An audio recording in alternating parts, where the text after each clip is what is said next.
আজকে আমরা জানব শব্দ সম্পর্কে। অর্থ অনুসারে শব্দ হচ্ছে ৩ প্রকার, যথা যৌগিক শব্দ, রূঢ় বা রূঢ়ি শব্দ এবং যুগল রূঢ় শব্দ।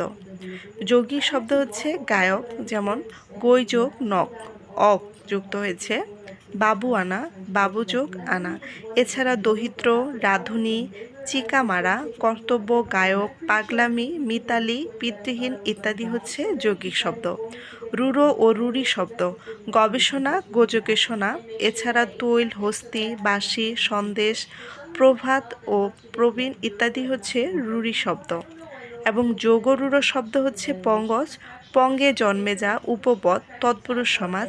শৈবাল, শালুক, পদ্মফুল প্রভৃতি নানাবিধ উদ্ভিদ পঙ্গে জন্মে থাকে, কিন্তু পঙ্গজ শব্দটি একমাত্র পদ্মফুল অর্থেই ব্যবহৃত হয়, তাই পঙ্গজ একটি যোগরূঢ় শব্দ।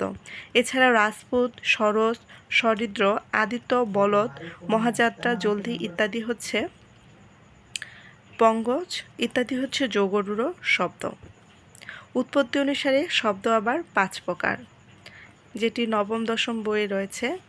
নতুন পাঠ্যপুস্তকে এটি অনুযায়ী হচ্ছে ৪ প্রকার।